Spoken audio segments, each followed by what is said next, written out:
simu yoyote ile, either M-Pesa, Airtel Money, Halo Pesa ama Mix by Yas.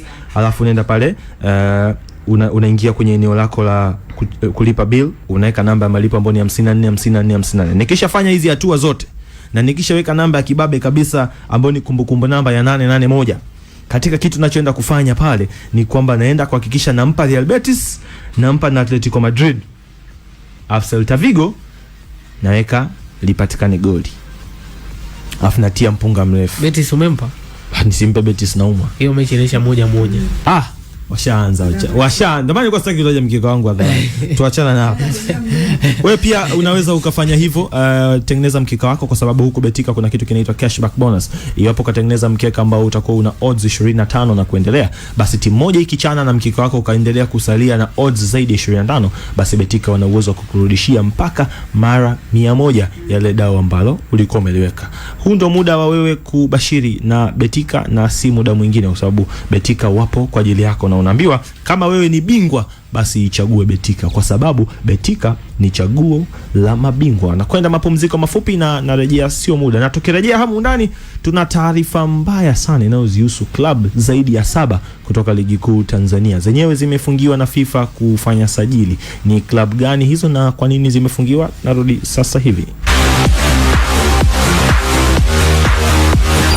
103.1 East Africa Radio Morogoro. Together tunawakilisha. Usitoke. Baki hapo. Tunalipa bill dakika 0 tu. Tunarudi. This is East Africa Radio. Play only the best music. Hawa jamaa wamezuka boda. 88.1 Dar es Salaam. 99.0 Kampala anytime they keep it locked. Just 99.9. Yani kila kitu napata hapa. Sikiliza radio gani tena? Mimi ndio nishafika sasa. You're listening to only the best radio station. East Africa Radio. Together tunawakilisha. Wewe bado haujui, michongo ya leo inaletwa na dalali wa michongo. Bei halali, bidhaa safi kabisa. Michongo inasikika hapa kwanza. Dalali wa michongo anakuletea dili moto, kuanzia dili za bei che hadi bei za kimataifa. Usijifanye hujui. Mshike dalali wa michongo, uuze na ununue ndani ya Twenzetu Sokoni. Twenzetu Sokoni. Baada ya kulipa bill, kifua chacho. Isikilize live redioni, mitandaoni na kwenye simu yako. Ni East Africa Radio.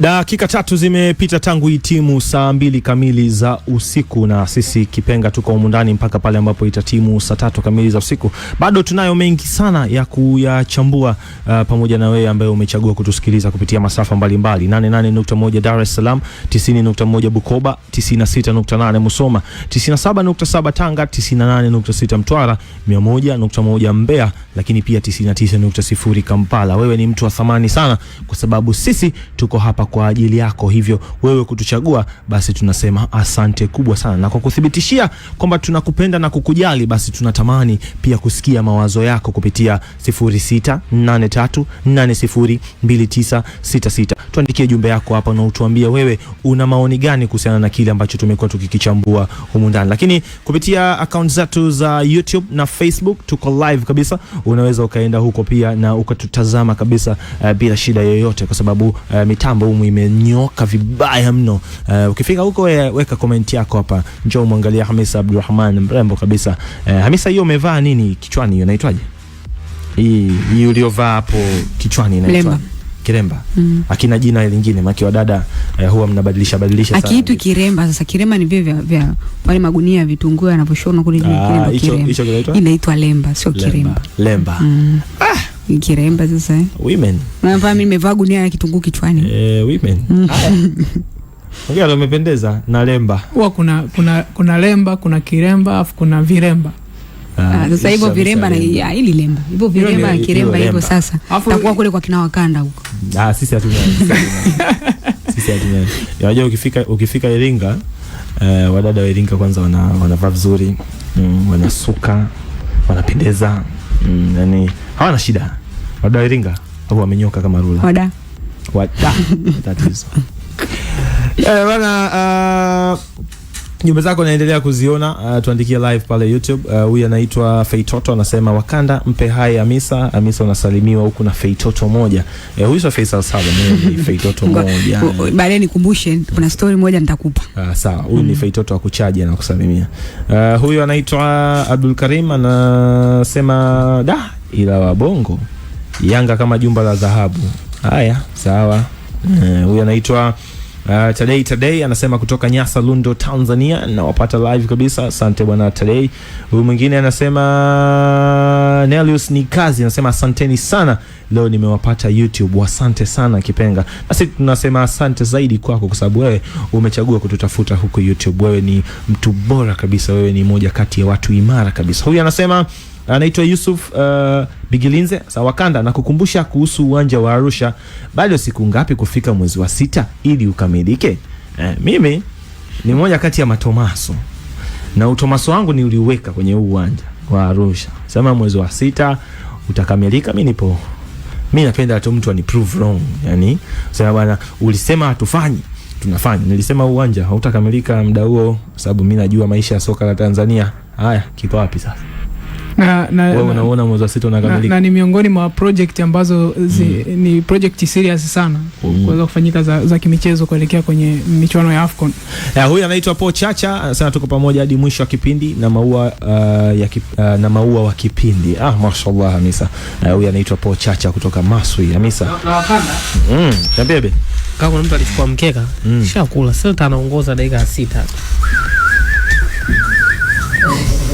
Ndio maisha, yani uzuri wa kusikiza Kipenga bwana, yani sisi yani tunahakikisha kwamba mpaka tunavyoondoka basi una uhakika kwamba madini unaondoka nayo ya kutosha, lakini pia michongo inakuwa ni ya kutosha. Huyu anasema Rehema David anasema nipo huku na wapata live kabisa bwana. Sasa mchongo mwingine ambao unakupa Eben, sasa hii ndio kubwa kuliko.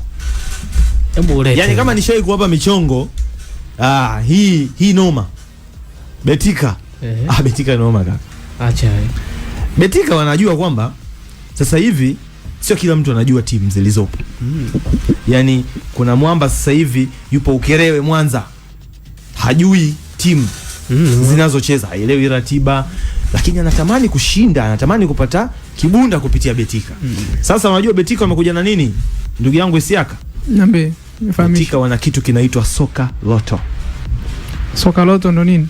Soka Loto inakuwezesha hata wewe ambaye hujui timu zinazocheza kutengeneza mkeka na una uwezo wa kushinda mpaka milioni 250. Yaani taarifa hii inamhusu sana mtu ambaye yuko Samvula Chori huko ndani. Wapi hiyo? Samvula Chori huko. Wapi huko shida? Upaji Samvula Chori? Wewe hilo jina sio. Au Mburu huko. Nyachingugwe unapajua? Wapi? Nyachingugwe. Au ni kweli Wakanda hao wanahitaji huduma ya Betika. Ndio maana nimekwambia taarifa hii ya Betika inawahusu sana watu wa aina hiyo kwa sababu kule huko redio huko gani kwanza? Ni mkoa gani? Hiyo sasa na huko sio ndo West Ham na Arsenal anacheza leo. Kule kwanza bado anajua Rais Nyerere. Hiyo kibo. Bwana sasa Soka Loto kwa wewe ambaye haujawahi kabisa kuelewa masuala ya mpira lakini unatamani kutengeneza mkeka, basi kupitia Soka Loto huku ndiko kunako kufaa. Kwa sababu Betika wanakuambia sasa hivi ni rahisi sana huku kwenye Soka Loto. Wewe unachotakiwa kufanya, minya *149 *16 alama ya reli, chagua moja Soka Loto. Halafu kisha fika kwenye Soka Loto huku. Unawaambia Betika, mimi nataka mechi 5. Nitengenezeni mechi 5. Mimi naweka dau langu shilingi 1000. Dau la Soka Loto ni buku. Unaweka buku, Betika wanakutengenezea mkeka wako wa mechi 5, wanakuambia pumzika mechi 5 zako hizo hapo. Lakini una uwezo wa kutengenezewa mkeka wa mpaka mechi 15. na Betika wanakutengenezea mfumo, wanakutengenezea wewe, hujui hata nani anacheza uko mbali huko, lakini unatamani lakini hela unaitaka. Sasa Betika nakwambia usijali, wewe weka buku kupitia soka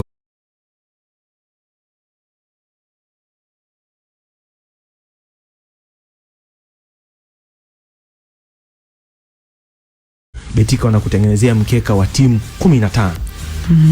Ukitoboa milioni 250. Yaani wewe tu kuna uhakika kwamba kushinda uhakika. Betika kwa mapenzi walionayo kwako wewe msikilizaji muda huu wanakuambia tunajua mpira kwako haufuatilii sana, lakini kibunda unataka unabuku mfukoni ya Hamisa muda huu unaweka Betika kupitia soka lote, unawaambia nataka mechi 5, nataka mechi 10, nataka mechi 15, ziko pale, unamenya 15, uwezekano wa kushinda mpaka milioni 250 upo mikononi wako.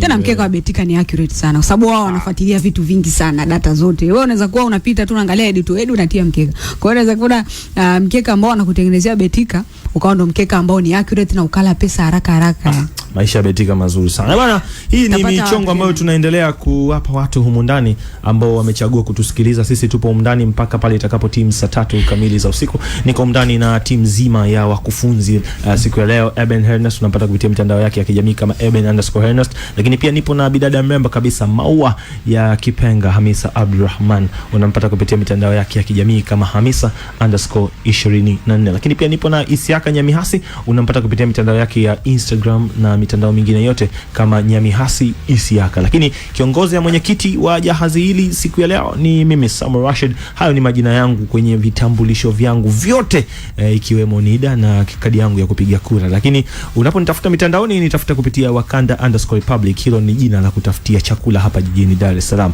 Lakini Iringa kule wananifahamu kama Iringa's Finest. Sisi bado tupo sana umndani, kwani hivi sasa tunaelekea kutazama zaidi ya club 7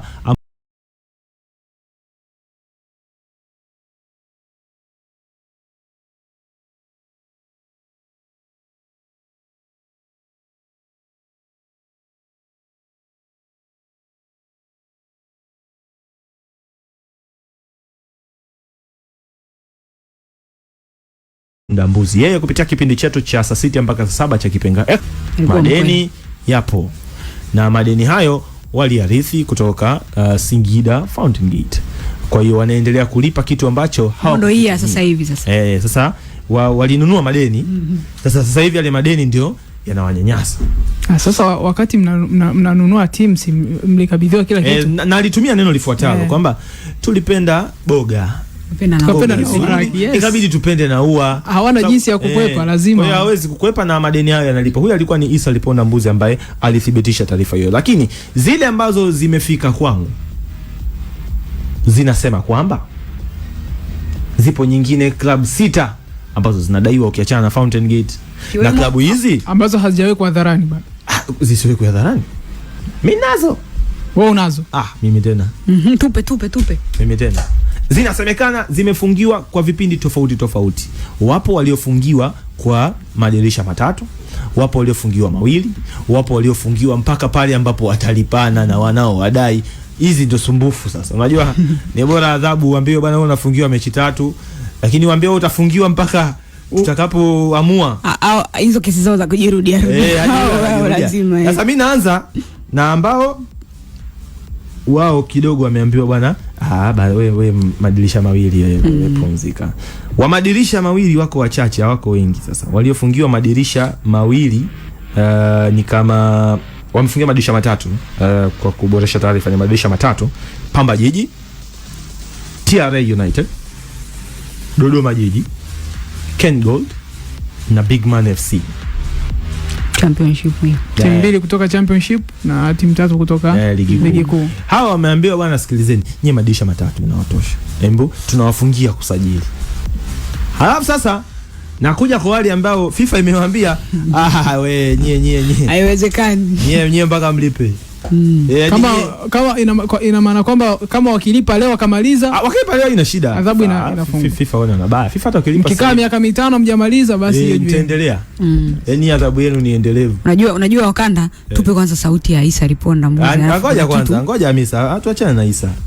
Hapa nao wawili ambao hawa inabidi tuwachambue. wakufunzi wangu mwendeni kwa chambua hao. Dodoma Jiji yeye mpaka alipe madeni yake yote ndio FIFA watamsamehe. Mdaiwa sugu. Anaonekana anadaiwa sana. Na mwingine ni Young Africans. Wananchi.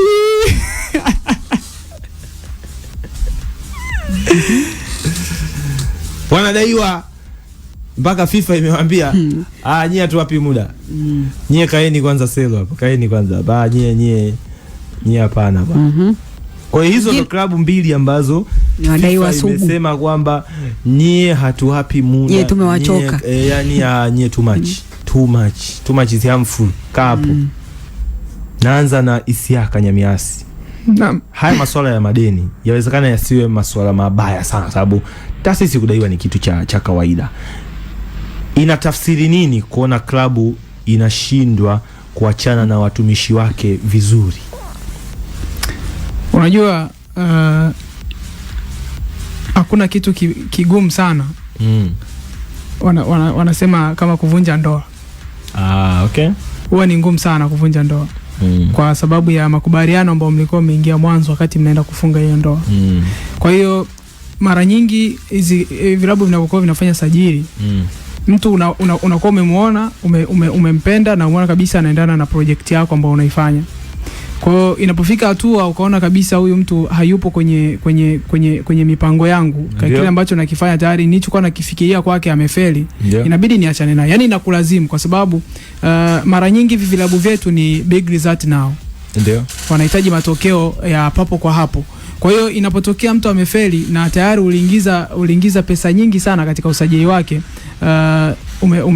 umeweka signing fee ya kutosha, lakini pia mshahara wake, na unakuta mtu labda na ndio maana timu zetu nyingi za hapa Bongo au Afrika huwa mikataba yao unakuta wanasaini mkataba kama ukiwa mkataba mrefu sana ni miaka 3, kwa sababu ya kupunguza zile gharama kama ikitokea umetaka kuvunja naye mkataba. Kwa sababu kwa sheria za mkataba zilivyo ni kwamba unapovunja mkataba na mtu unatakiwa mlipe stahiki zake zote zile ambazo unatakiwa kupewa kipindi ambacho yupo ndani ya mkataba wako. Kwa unakuta mtu umesaini mkataba wa miaka 3, amekaa mwaka mmoja, unakwenda kuvunja naye mkataba, inabidi mlipe zile stahiki zake zote zilizokuwa zimesalia kwa miaka 2 ambayo ilikuwa imesalia. Kwa hiyo unakuta inakuwa ni pesa nyingi sana, na kwa vilabu vyetu vya hapa Bongo tusiwe waongo, bado vinahangaika sana, au bado sijui nitumie neno gani zuri ambalo litaeleweka, lakini maana yangu ni kwamba bado havina vyanzo vingi vya mapato ambavyo vinaingiza pesa nyingi ndani ya klabu. Kwa hiyo kulimbikiza madeni ya hivi ni jambo la kawaida sana kwa vilabu vyetu. Na umehitaji hapa Yanga sio mara ya kwanza wala sio mara ya pili Yanga kufungiwa kufanya usajili. Na wamekuwa kipigwa sana bani, wanaambia mpaka atakapomaliza madeni na tafunguliwa. Kwa hiyo baadaye wanapomaliza madeni wanaruhusiwa. Kwa hiyo imekuwa ni swala lililozoeleka ndani ya vilabu vyetu, hasa klabu ya Yanga. Ni wataarifu tu wazazi ambao wana mabinti wazuri. Nikija kuleta posa kwenu, mashemeji zenu ndo hawa. Ama milionea wamechango milioni 10, milioni 5. Hao ndio watu ambao familia yako itaungana nao. Yaani unakwenda kuungana na timu tajiri, timu ambayo mashabiki wake hawana shida ndogo. Kwa hiyo zoezi tumeshalipa.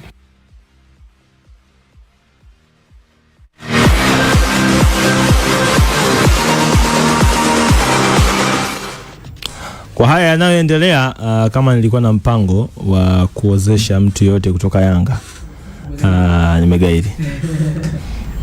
Uzuri ndo unalipa mahari. Kwa hiyo kama nilikuwa na mpango wa kuozesha, una wasiwasi na mahari yako. Kama nilikuwa na dada na sasa Wakanda hamna mwanaume ambaye ana madeni. Yaani madeni ni swala la kawaida sana kwa maisha ya mwanadamu. Sasa hapa ngoja kwanza Isiaka, subiri narudi. Ni wataarifu tu wazazi ambao wana mabinti wazuri. Nikija kuleta posa kwenu, mashemeji zenu ndo hawa. Ama milionea wamechango milioni 10, milioni 5. Hao ndio watu ambao familia yako itaungana nao. Yaani unakwenda kuungana na timu tajiri, timu ambayo mashabiki wake hawana shida ndogo. Kwa hiyo zoezi tumeshalipa.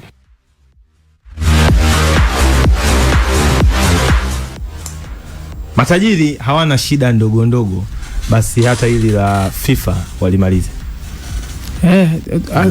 hatutashangaa tukiona. Mimi ninachopingana na wewe Isiaka ni hii kujinasib, alafu mwisho wa siku kumbe bwana madeni yanakuja kuumbua hapo. Yani wewe unatuambia bwana kama mna binti huko kwenu bado hajaolewa aje, alafu kumbe wakanda. Mimi kitu ambacho sikiamini, kitu ambacho sikiamini ni kwamba unaweza kukimbia madeni. Yani kwenye maisha madeni ni nchi inadaiwa, rafiki yangu. Unajua itakuwa ni jambo la kushangaza Yanga kudaiwa. Unajua wakanda kwenye hili jambo kuna vitu ambavyo linakuashiria linakuonyesha ni vitu gani. Kwa sababu kwanza kwenye professional football sio kitu cha ajabu hata au nitusema ni cha kawaida sana klabu yani professional club kudaiwa. Cha kawaida sasa, sababu hizi clubs zinachukua mikopo kwa ajili ya kufanyia kazi projects mbalimbali, mfano projects za viwanja. Ni timu nyingi sana duniani zinafanya hivi. Timu nyingi, kwa mfano nitawapa mifano hapa. Mashabiki wa Manchester United. Kwa kipindi hiki United sajili zote ambazo wamezifanya kwa huu msimu ambao ndio umeanza, hamna hata sajili moja ambayo United wamekamilisha hela yote. Kwa mfano kama sajili ya Matthias Cunha, yani sajili ambayo United wanalipa kwa installment kwa kila msimu, kuna kiasi cha hela ambacho wanalipa kwa muda ambao amesaini mkataba mpaka ile hela utakapokuwa umeimaliza. Kwa hiyo timu nyingi duniani zinaendeshwa kwa madeni na timu nyingi duniani huwa zinachukua mikopo. Kwenye hili jambo ukishaona mchezaji ameondoka, labda amevunjiwa mkataba, then ameondoka, amekwenda kuishtaki klabu FIFA, kuna kitu ambacho lazima ambacho ni tatizo kwa klabu na mchezaji na ni tatizo pia ndani ya klabu. Cha kwanza ni kutokuwepo kwa maelewano baada ya kuvunja mkataba baina ya klabu na mwakilishi wa mchezaji. Kwa sababu mchezaji anaweza akaondoka, labda amemvunjia mkataba, stake zake zote alikuwa anatakiwa kulipwa, let's say ni milioni 300. Mnaweza mkakubaliana kwamba kwa sasa hivi hiyo milioni 300 sisi haipo. Chukua kwanza milioni 50 hii hapa, alafu hii milioni 300 tutaikamilisha labda baada ya mwaka mmoja tutakupa. Mnakubaliana kiasi kwamba kama ina maana lazima mtakapokuwa mnaondoka kwenye hiyo meza ya mazungumzo, baada ya nyinyi kukubali ya kuongea, mwe mmeshakubaliana kwamba hiyo ile itapaswa kulipwa baada ya muda gani. Ina maana ukishaona mpaka mchezaji amekwenda kushtaki FIFA, kuna mawili kati ya moja. Kuna moja kati ya haya mawili. Cha kwanza, hakukuwa na mazungumzo yoyote baada ya mchezaji kulipwa hiyo pesa. Ni kwamba tu account yako ni hapa, tutaingiza fedha yako. Kwa sababu mchezaji anategemea labda at least hata baada ya mwezi pesa yake imeshaingia, hata baada ya wiki pesa yake imeshaingia. Amemaliza, amevunja mkataba, amevunjiwa, ameondoka, lakini anakaa mwezi wa kwanza, mwezi wa pili kimya, akipiga simu azijibiwe, tayari anazungushwa. Subiri baadaye akija CEO tutazungumza hili jambo. Kidogo namalizia wakanda, tutazungumza hili jambo. Alafu baadaye ananyamazia. Ndio maana mchezaji anachukua